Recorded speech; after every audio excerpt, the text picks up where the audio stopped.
Өтүп бара жаткан жылда Кыргызстанда бир топ саясий өзгөрүүлөр жетекчилердин орун алмашуусу менен коштолду. Биз бул ирет улуттук кызматта иштеген жетекчилердин, министр жана губернаторлордун кызматтан алынышы, алардын жумуштан эмне себептен кеткендиги, аткарган жумуштары, ошол эле учурда аткаминерлердин ордуна кимдер келгени тууралуу айтып беребиз.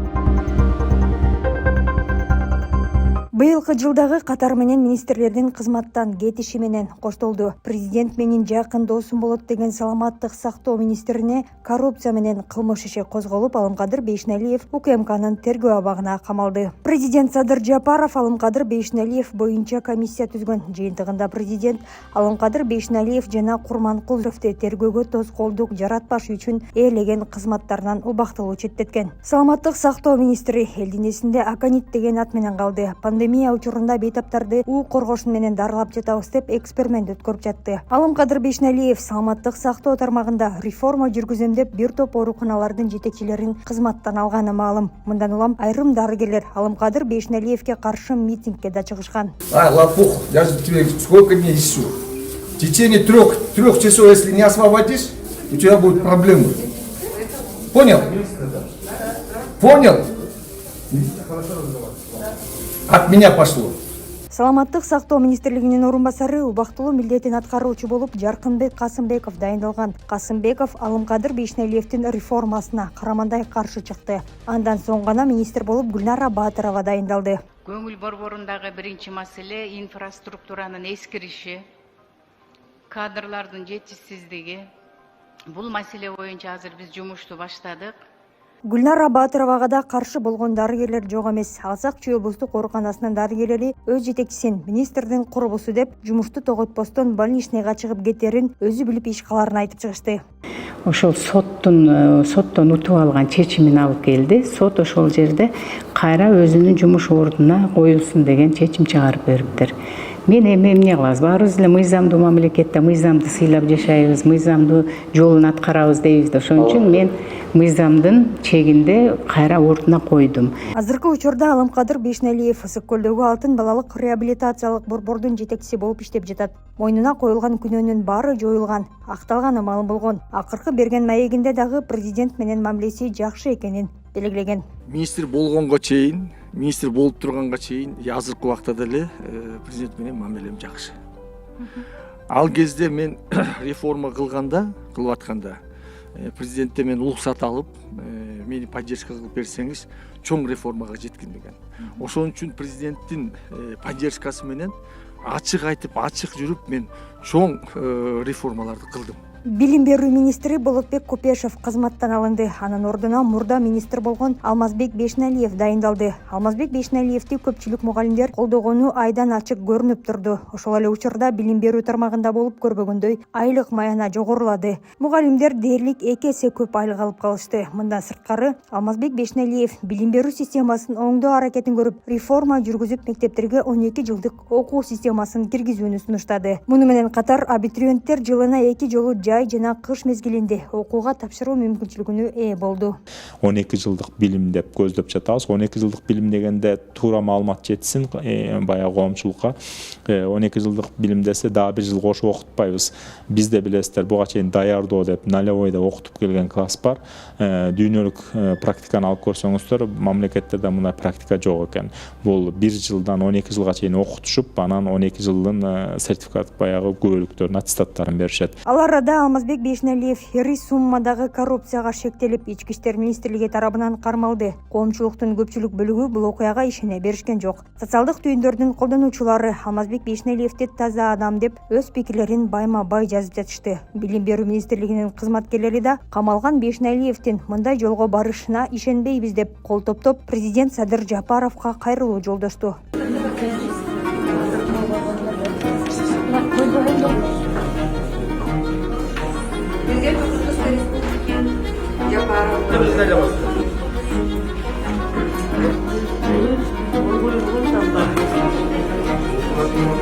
Алмазбек Бейшналиевдин баш коргоо чарасы үй камагына өзгөртүлдү. Буга Бейшналиев тергөөнүн жүрүшүндө келтирилген зыяндын ордун толтурганы, өнөкөт ооруларга чалдыкканы, туруктуу жашаган жери, жашы жетелик 4 баласы бар экени себеп болгону айтылды. Азыркы учурда министрдин ордуна орун басар Улан Мамбетакунов келген. Улан Мамбетакуновдун кылган ишине караганда Алмазбек Бейшналиевдин реформасын толугу менен колдоп, мурдагы министрдин ишин улантып жаткан чагы.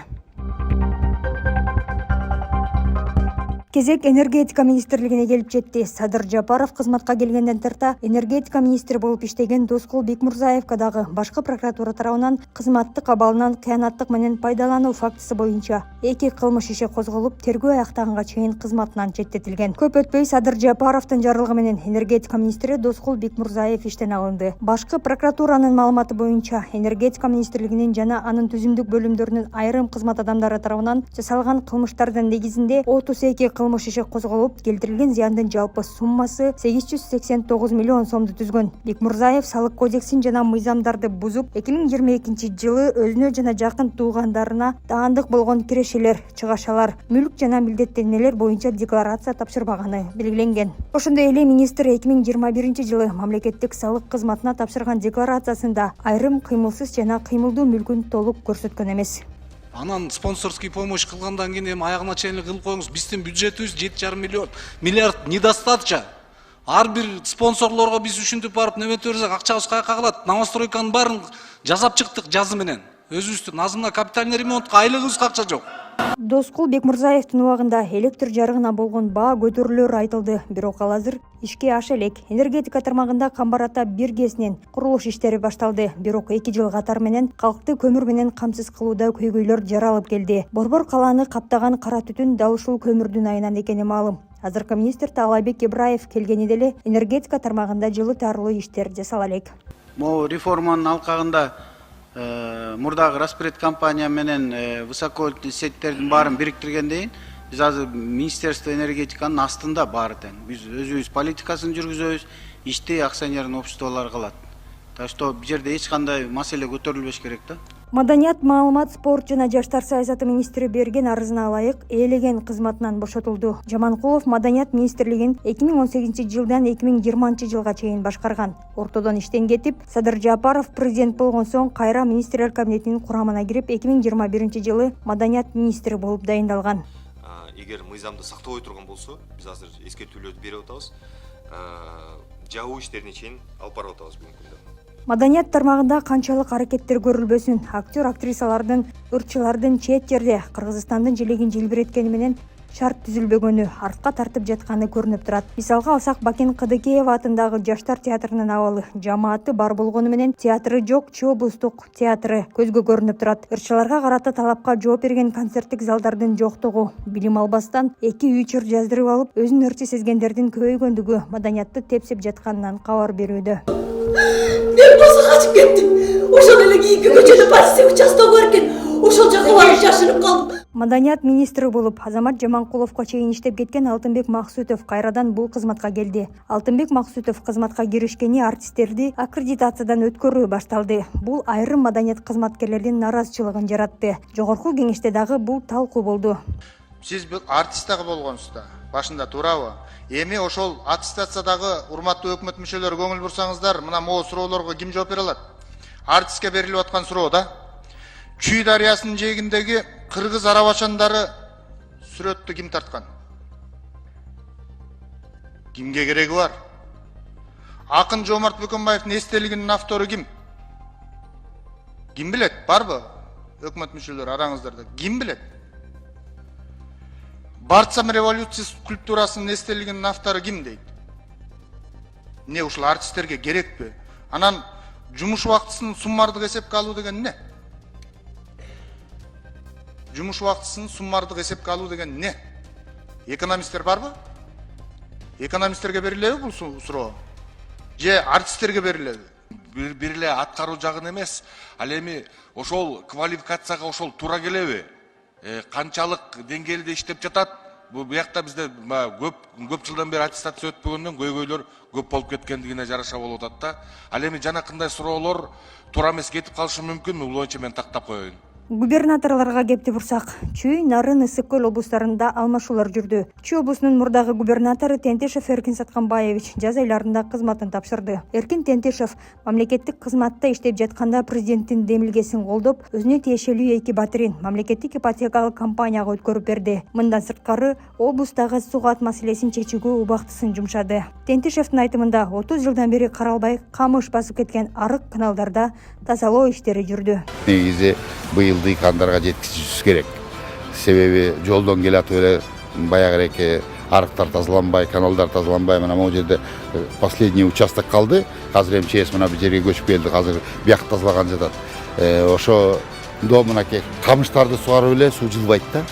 И потеря болот. Абдан көп потеря болгондуктан биз ушу былтыр особенно абдан кыйналдык. Кургакчылык менен ошондуктан эми былтыр кургакчылык чындыгына дайындык жоктон болуп калды да. Суу болду кенен, дайындык жок болду. Себеби 20-30 жылдан бери каналдар тазаланган эмес вообще. Карабайсыңар, тиги камыштар тиги карагайдай болуп турат эле. Анан алар канча деген суу ичет. Жылдырбайт сууну. Ошол себептен былтыр абдан кыйналганбыз. Ошол үчүн быйыл мынакей Кудайым буйрса президентибиз колдоп, Акылбек Үсөнбекович дагы бизге тапшырманы берип, эң негизи каражатты кенен бөлүп берип, быйыл көп нерсени жасап алды. Эркин Тентешев кызматтан ден соолугуна байланыштуу кетип жатканын билдирип, президенттин коомдук кабылдамадагы кеңешчиси болуп дайындалды. Кеңешчи болгон соң карапайым элге жардам берип, Баткендеги Когалаңда гуманитардык жардам жөнөткөнүн социалдык баракчасы аркылуу билдирип жатат. Эркин Тентешевдин ордуна Чүй облусунун ыйгарым укуктуу өкүлү Нурил Алимбаев дайындалган. Эмне менен алектенип жатат? Түшүнүксүз бойдон калууда. Ысык Көл облусунун ыйгарым укуктуу өкүлү Мирбек Кожоев жыл башында кызматтан кетип, президенттик администрацияга барды. Анын ордуна жогорку кеңештин депутаты Алтынбек Сулайманов барган. Алтынбек Сулайманов жайкы сезондо жакындарын коноктоо менен алек болгону Фейсбукта сүрөттөрдөн билинип жатты. Дээрлик өзгөрүүлөр болгон жок. Тескерисинче көлдүн сезону бүтүп келе жатканда кызматын тапшыра качты. Өзү өнүктүрүүгө салым кошпостон жергиликтүү бийликте бүгүнкүдөй башкаруу болуп турганда элетте эч кандай өнүгүү болбосуна көзүм жетти. Жергиликтүү өзүн өзү башкаруу бийлиги улуттуу реформага муктаж деп сындап кетти. Президенттик администрация бул билдирүүнү жөн калтырган жок. Президенттин катчысы Эрбол Султанбаев Сулаймановго жооп жазып, реформа жөн эле айтып койгудай оюнчук эмес экенин билдирди.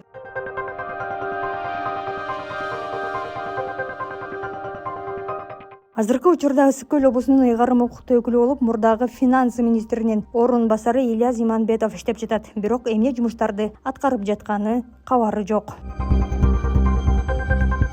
Нарын облусунун губернатору Сабыркул Ашымбаев президенттин Нарын облусундагы ыйгарым укуктуу өкүлү кызматын өткөрүп берди. Анын ордуна президенттин администрациясынын өкүлү Алтынбек Эргешев дайындалды. Алтынбек Эргешев Нарын облусуна кандай салымын кошуп, кандай иштер аткарылып жатат, али белгисиз. Бирок айрым райондордо көмүр таңкыстыгы жаралып, азыркы убакытка чейин көмүрү жок отурган тургундар бар экени социалдык түйүндөрдө айтылып келе жатат. Жогорку кеңеште дагы өзгөрүүлөр болбой койгон жок. Эң башкысы болуп эле тураганын алмашуусу болду. Буга чейин Талант Мамытов аркалап келген. Ал Кемпирабад маселесинен улам өзүнүн каалоосу менен өткөрүп бергенин билдирди. Анын ордуна Нурлан Шакиев дайындалды. Мындан сырткары дагы комитет мүчөлөрү алмашып жатты. Чек ара маселелерине байланыштуу Чыңгыз Айдарбеков жана Медер Алиев дагы кызматтарын тапшырып беришти. Президенттин иш башкармалыгынын жетекчиси Тилек Батырханов кызматтан алынды. Анын ордуна Каныбек Туманбаев дайындалды. Каныбек Туманбаев кызматка келгенде коомчулукта нараазычылыктар жаралбай койгон жок. Анткени шопур баягы эле таасири сакталган. Ал шопур эмес, шопурдун шопуру азыр неме болуп кетпеди. Управ делами президента. Управ делами уже шопур эмес, шопурдун шопуру болуп кетти. Ал жөнүндө маселе гана анда. Муну менен катар президенттин администрациясынын маалыматтык саясат кызматынын жетекчиси Алтынбек Жумаев кызматтан кетип, президенттин кеңешчиси болуп калган. Ал эми маалымат саясатты жетектегенге Дайырбек Орунбеков кызматка келген. Дайырбек Орунбековго караганда Алтынбек Жумаев маалыматтык саясаттагы системаны оңдоп келе жаткан. Бирок президент Садыр Жапаров Жумаевди жакынкы арада кеңешчи кызматынан дагы бошотту.